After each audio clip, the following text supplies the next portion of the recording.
Domestic violence tuh banyak tipenya, tanda-tandanya juga banyak. Yang susah dikenalin kalau itu adalah non-physical. Jadi verbal termasuk, emosional termasuk. Contoh nih ya.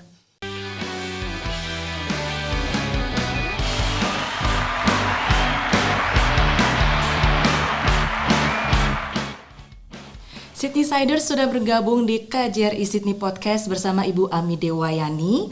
Beliau ini spesialis untuk domestic violence support and advocate social worker. Juga senior trainer untuk human rights and law in Australia. Khususnya untuk rekan-rekan yang berlatar belakang budaya dan bahasa yang berbeda atau CALD. Juga sebagai ketua Caring is Culture. Betul ya Bu ya? Betul. Gimana kabarnya Bu Ami yang sudah jauh dari Brisbane datang ke Sydney, spesial banget nih. Selamat pagi buat rekan-rekan semuanya, kabarnya baik. Saya senang bergabung dengan Anda dan senang bisa berbagi sedikit tips atau informasi yang saya berharap bisa berguna bagi kita semua. Absolutely. Kita langsung aja nih Bu ya. Baik. Bu Ami, ternyata kasus domestic violence such as kekerasan dalam rumah tangga atau kekerasan yang dialami perempuan menjadi isu yang cukup besar di Australia. Padahal ini negara maju. Betul. Tentunya dengan sistem hukum yang sudah bisa dikatakan baik. Jadi gimana sebenarnya Bu? Baik, sebetulnya kekerasan dalam rumah tangga walaupun terjadi di Australia itu memang masih menjadi topik utama dalam kegiatan hukum baik di Australia sekalipun ataupun dari Departemen Sosial mereka. Ini sangat kompleks karena di dalamnya tercampur segala sesuatu, artinya gini, behavior ya toh, lalu kemudian ekonomi dan sebagainya. Kemungkinan ini tidak bisa, walaupun berusaha keras pemerintah Australia menekan dan mengalokasikan dana sebesar mungkin untuk kegiatan preventif, tetapi pada kenyataannya berbeda. Artinya data tetap menunjukkan hal ini terjadi dan bisa. Kalau ditanya apa akarnya, itu tadi karena kompleks, perlu masih studi lanjutan dan bahkan action yang harus diambil. Itu belum ketahuan benang merahnya karena itu tadi mental health terlibat, lalu culture upbringing, jadi dibesarkan secara apa, drugs dan alkohol juga terlibat. Jadi agak susah kalau ditanya kenapanya. Yang jelas banyak terjadi. Kompleks sekali ya. Iya, betul. Itu aja baru segi behavior dan psychological atau budaya. Belum lagi aspek yang lainnya. Betul. Kalau memang sekompleks itu Bu, jadi bagaimana untuk kondisi para kita sebut masyarakat, terutama Indonesia yang tinggal di Australia, yang tentunya memiliki suami atau partner baik secara de facto atau de jure yang mengalami sexual assault atau KDRT, udah tinggal di Australia, khususnya kan kalau KJRI Sydney kan mengayomi 3 wilayah, ada Queensland, New South Wales dan South Australia. Apa yang menjadi masalah utamanya Bu? Alright, menurut saya masalah utamanya adalah ketidaktahuan, ya. Kalau apa yang menyebabkan sebetulnya itu kan related ya, berhubungan dengan relationship, artinya hubungan mereka berdua yang paling tahu kalau kita ngomong mengenai relationship. Tetapi yang saya inginkan adalah kalau Mbak Riven tanya bagaimananya ya. Saya tidak bisa mencegah eksternal kontrol ya. Kita sebaiknya mempersiapkan diri kita ya, banyak caranya. Nomor 1 mentalnya dulu, karena kalau siap pergi ke luar negeri atau tinggal di Australia, mentalnya dulu dipersiapkan. Mental itu maksudnya gimana? Gini, saya sendiri di sana. Terus bagaimana nanti saya adjust kalau something happen, ada sesuatu terjadi dengan saya, bagaimana saya minta tolong, di mana dan apa yang terjadi dengan saya nanti. Setidaknya mempersiapkan mentalnya dulu, harus siap. Yang kedua nanti cari aksesnya kemana saya minta tolong gitu. Sebelumnya kalau mau cari ya dipersiapkan, dipelajari dulu negaranya apa, adat istiadatnya, lalu dengan apa sih regulasi di sana gitu ya, prosedur-prosedurnya gitu, seperti itu. Jadi selain basic knowledge, terutama kayak kita lebih research ya Bu ya. Saya mau tinggal di Australia nih. Betul. Australia itu gimana sih hukumnya? Betul. Terus kalau misalnya saya mau ibaratnya menikah dengan pasangan warga negara asing, berarti kan Australian, apa yang harus kita ketahui? Betul. Money itu dibutuhkan nggak Bu untuk yang pertama kali datang? Misalnya. Seperti saya bilang itu ada planning secara pribadi, sebaiknya dipersiapkan karena kita tidak tahu apa yang terjadi di masa depan. Jadi saving itu sangat utama, terutama personal saving itu dipersiapkan. Yang artinya uang ini tidak bisa diganggu gugat.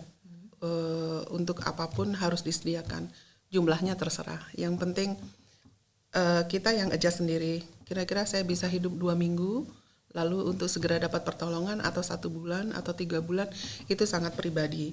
Tapi saya selalu tekankan dan sarankan punyalah sedikit tabungan untuk diri sendiri untuk mengcover biaya hidup kalau Anda harus hidup mandiri di negara orang.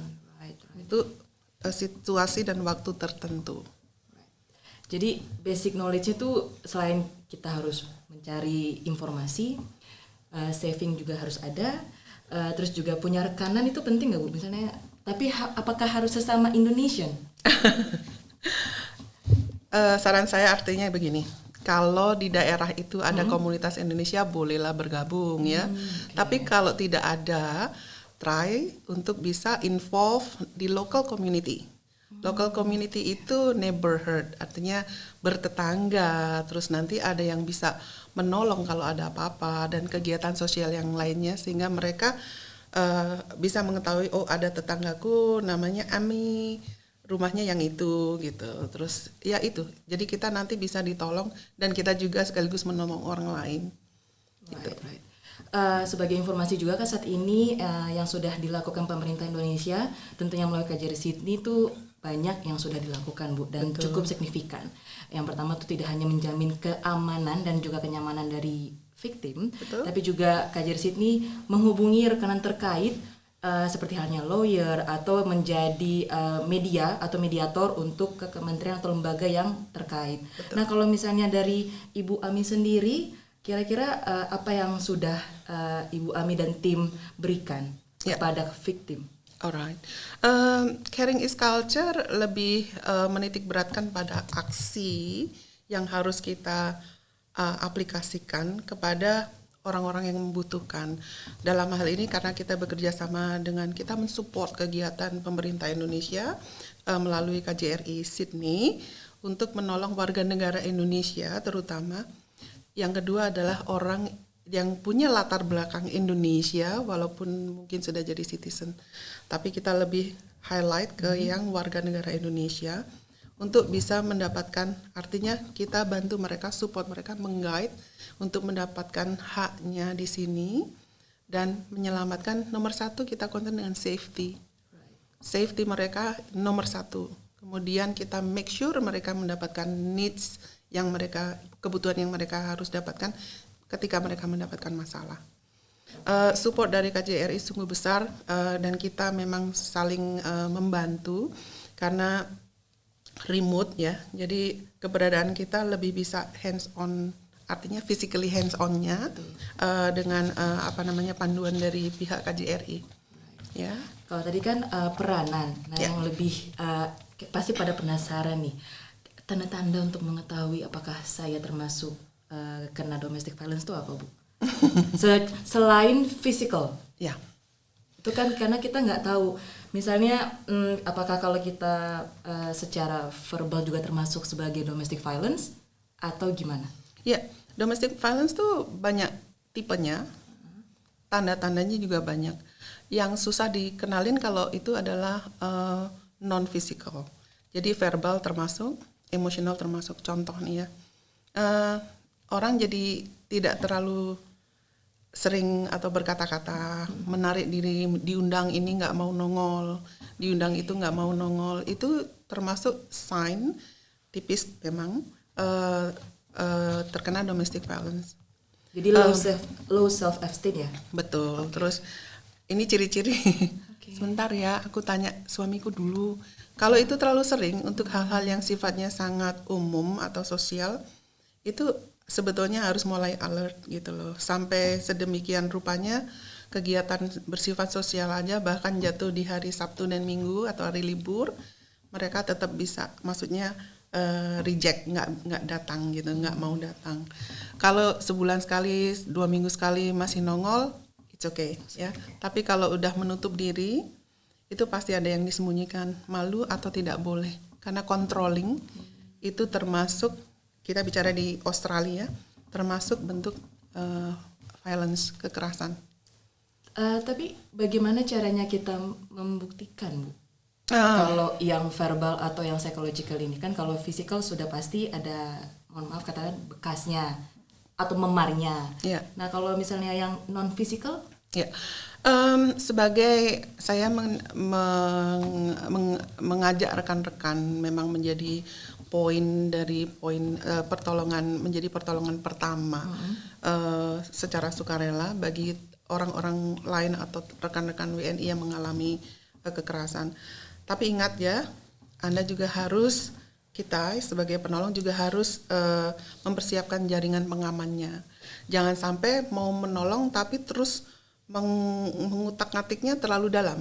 Itu juga nggak bagus ya. Ada bagian kita nolong harus di koridor yang benar. Kalau tugas Anda bukan psikolog, bukan konseling, jadi nggak perlu digali-gali. Ada waktunya kita nggak bisa masuk ke ranah yang memang tidak terlihat secara fisik. Jadi memang ada border sedikit. Betul. Yang perlu adalah disapa. Safety-nya adalah, are you okay? Gitu. Halo, apa kabar? Kamu baik? Tidak ada jawaban 2-3 hari, is okay. Next week kita sapa lagi. Hey, Winnie atau Berta, are you alright? Atau gimana? Aku ada ulang tahun ini, tak jemput ya, ayo ikut. Silent, it's alright. Itu sudah membantu. Anda sudah berkontribusi untuk menyelamatkan seseorang, ya. Nggak usah bertanggung jawab terus nggak ada jawaban terus deg-degan, samperin rumahnya diketuk, kamu red. Tidak seperti itu. Itu juga mengganggu privacy. Jadi hal-hal itu yang harus di-adjust dan Anda harus tahu sampai di mana. Ada hal yang memang selanjutnya nggak bisa, dia nggak pernah jawab, it's alright. Ya, Anda sudah melakukan tugas Anda sampai 3 kali menyapa tidak ada. Next time lagi, next 3 month kita ulang lagi. Ya. Oke, jadi sebenarnya SMS Are you alright, Are you okay itu sebenarnya membantu ya? Iya, bukan ibaratnya SKSD kalau zaman sekarang orang ngomongnya, tapi ternyata memang itu mengencourage. Ternyata aku berharga. Iya, betul. Aku dicari oleh teman-teman di sekelilingku. Ada yang caring sama aku, ada yang peduli sama aku gitu loh. Berarti temanku tidak mendiamkan atau ada orang lain yang sebetulnya masih mengingat aku gitu loh. Orang kalau diingat itu berarti dia important. Right. Nah, makanya namanya kita caring is culture. Nanti kita bahas itu ya, Bu ya. Logonya juga kan bersama kita saling menjaga. Itu saya pas penasaran banget tuh dengan caring is culture. Di terakhir kita akan bahas. Nah, ini masih ada lagi menarik, Bu. Misalnya nih ada warga negara Indonesia mengalami domestic violence dengan suami atau partnernya. Ya. Kira-kira pemerintah Australia itu memberikan akses atau bantuan secara mudah nggak sih, Bu? Menurut pengalaman Ibu sendiri? Mudah. Really? Mudah sekali. Apa aja tuh misalnya? Oke, pemerintah Australia salah satu negara yang konsekuen ya dengan hak asasi manusia, terutama hak asasi perempuan dan anak-anak. Ya, itu sangat diutamakan ya.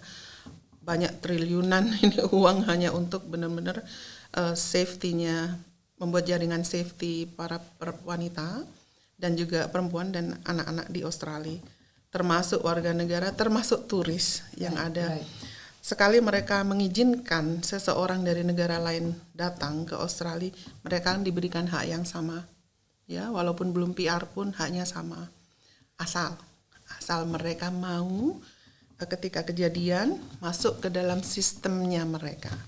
Kalau tidak masuk ke dalam sistem, tidak akan bisa ditangani. Ya, apa yang sudah diberikan banyak hal. Dan biasanya itu juga free. Oh really? Iya. Oh, tapi supaya bisa dapat free itu, kita gimana cara masuk sistem? Maksudnya tadi bilang sistem itu gimana? Sistem itu artinya dari kejadian, Anda menelpon 000, itu kepolisian ya gitu. Kalau di Amerika 911, jangan salah ya. Kalau di luar negeri, kalau kita sering lihat film Amerika terus 911 nggak ada di sini 911. 000. 000. 0030 ya, mendapatkan pertolongan di situ. Utarakan, ada 2 pilihan, polisi dan ambulan. Utarakan kejadian apa, ya. Nanti polisi akan menghandle. Bisa juga kalau kejadiannya sudah terlanjur ada physical involving secara fisik, terus babak belur ya. Kalau kejadiannya seperti itu, yang ditelepon langsung ambulans atau rumah sakit, dibawa ke rumah sakit juga bisa. Okay. Nanti dari situ sudah sistem yang pegang, dia akan di akses itu, dipelajari problemnya apa, latar belakangnya apa, kemudian dia akan di-refer kepada service atau layanan kekerasan dalam rumah tangga. Kalau itu related dengan kekerasan. Kalau dia kriminal juga aksesnya dengan service-service yang berhubungan dengan kriminal. Lalu dari situ selamatlah dia. Akan terus nanti saya paparkan kalau mau lebih lanjut. Tetapi pesan saya, masuklah ke dalam sistemnya supaya mendapat pertolongan dengan benar. Jadi itu saja tips saya. Nggak perlu yang ketakutan. Gitu. Tapi saya penasaran nih Bu, kalau misalnya saya telepon 000 and I have broken English, kira-kira akan diberikan translator kah atau bagaimana? Karena to be honest kan saya sendiri mungkin bahasa Inggris tidak selancar dengan yang citizens itself gitu. Gimana Bu? Apakah kita harus bayar translator juga atau? Tidak harus. Really? Malah nggak usah bayar ya. Semua service di Australia, apalagi yang menyangkut itu pelayanan dari pemerintah, Anda berhak mendapatkan translator free, dan mereka langsung akan tanya dari mana negaramu berasal. Nanti mereka gini, do you speak English gitu, do you need translator gitu. Kalau dia bilang enggak, berarti mereka enggak. Tapi kalau butuh bahasa apa gitu, kalau bahasanya Urdu atau Indonesian, ya kita langsung pencet, mereka langsung, itu bagian dari service mereka, kita nggak usah mikir itu. Wow. Tapi kalau victimnya yang bersangkutan itu lebih aktif misalnya, makanya kalau dia tahu segala sesuatu tinggal I need translator please gitu, itu jauh lebih bagus. Oke. Tapi yang bikin saya penasaran nih Bu, sebelum melapor ke 000, bagaimana caranya mengencourage victim untuk berani speak up? Ibu punya tips and trik nggak sih misalnya? Atau sebetulnya bukan triks ya, itu semua berpulang kepada diri kita. Seberapa besar Anda menilai atau value your life, itu seberapa besar. Karena saya hanya bisa encourage atau mensupport orang itu bahwa nyawa Anda itu berharga, kehidupan Anda itu sangat berharga. Bahkan kita buat sesuatu yang begini pengertiannya, safety, jadi keamanan is your rights. Jadi perjuangkan itu. Kalau rights kan berarti harus diperjuangkan. Perihal safety, sekarang kalau bayangkan kita sakit aja ya, berdoanya ke Tuhan, ya Tuhan beri saya kesembuhan, saya sehat. Artinya untuk jual mobil kita aja, untuk biaya operasi kita rela gitu loh. Semacam itulah. Jadi safety is your rights. Jadi keamanan adalah hak Anda. Jadi ukuran itu pribadi sifatnya, ya. Jadi ayolah kita memprotek diri kita sendiri, itu penting. Kita tidak bisa menolong orang lain kalau kita tidak protek diri kita sendiri, betul. Right. Setelah melakukan penyuluhan dengan masyarakat di Brisbane bersama Bu Ami, kalau nggak salah tanggal 14 Juni lalu, KJRI Sydney 13 ya. KJRI Sydney juga berinovasi dengan adanya program khusus untuk melindungi dan mengedukasi tidak hanya perempuan, tapi warga negara Indonesia di New South Wales, Queensland, dan di South Australia. Tentunya mengalami domestic violence dengan adanya program Beta Siaga. Karena KJRI Sydney tentunya juga siap sedia untuk melaksanakan pencegahan dini untuk melindungi WNI dan bersama masyarakat juga untuk saling menjaga dan peduli satu sama lain. Kira-kira untuk program Beta Siaga ini apakah sudah most likely hampir sama dengan Caring is Culture atau dengan karakternya dari Ibu Ami sendiri belum? Ya, kebetulan program ini tuh matching dengan sendirinya. Sama ya, visi kita sama, misinya sama. Cuman karena KJRI kan memang milik pemerintah Republik Indonesia, keperuntukannya lebih ke WNI. Dan kebetulan Caring is Culture bunyinya saja dalam bahasa Inggris, tetapi orang-orang di dalamnya adalah WNI. Saya juga masih WNI, dan juga ada yang masih artinya gini, backgroundnya Indonesia gitu ya. Jadi ketemu, cocok. Dan saya juga di tempat kerja saya yang formal pun, kalau ada kejadian yang menimpa warga negara Indonesia dan Asia, otomatis itu mereka mencarinya support worker yang latar belakangnya sama gitu loh. Untuk bisa mungkin memudahkan proses dalam menolong. Saya udah penasaran banget nih. Caring is Culture tadi selalu di mention Caring is Culture. Kalau mau tahu lebih banyak mengenai komunitas yang Ibu inisiatori ini, kira-kira harus meluncur kemana nih? Apakah ada websitenya atau sosial media atau fanpage yang mungkin kalau merich Bu Ami itu agak sulit, misalnya bisa lewat sini, nanti akan dibantu oleh tim dari Bu Ami. Ya. Ada ya. Saat ini kita masih baru punya website di Facebook. Lalu kita ada email dan juga ada hotline number siapa saja yang mau bertanya kalau ada masalah.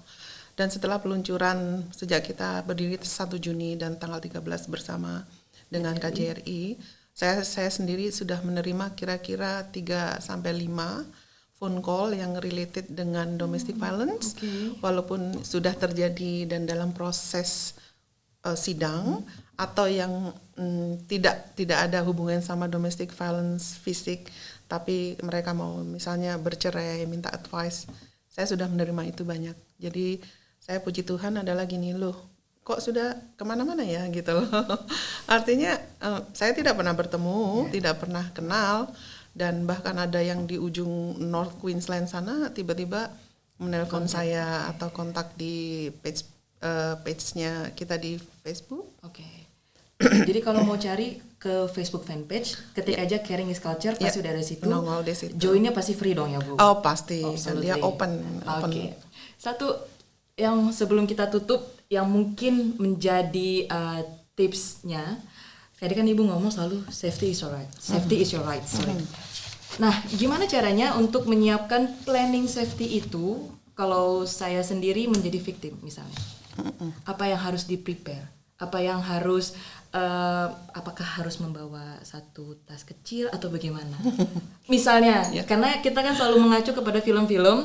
Nah, saya kira itu bukan dari true story, tapi memang apakah mungkin seperti itu, Bu? Ya, ketika saya kecil saya ingat iklan TVRI yang apa itu tentang bapak siaga atau keluarga siaga yang kalau istrinya hamil terus suaminya udah packing tas itu terjadi juga di sini. Ya, kita juga encourage people untuk menyediakan itu sedikit aja, satu baju dan saving tadi gitu ya, atau paling enggak membuat kontak tadi, artinya ada teman baik yang kalau ada apa-apa bisa lari, atau kalau memang tidak mau, mungkin malu, nggak enak, langsung aja ketahui tempat tinggal saya di sini, kantor polisi terdekat di situ gitu ya, rumah sakit di sana, itu juga sudah membantu, sudah membuat satu poin untuk keselamatan diri, bahwa Anda tahu kemana minta tolong itu penting, lalu bagaimana Anda mensupport permintaan tolong Anda sendiri dalam rangka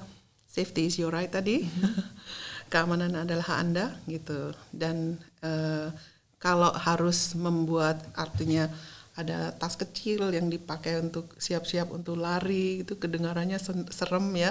Kalau nggak mau kejadian itu, it's okay. Menurut ada orang yang nggak, asal saya ada tabungan nanti saya selamat kok gitu, it's okay.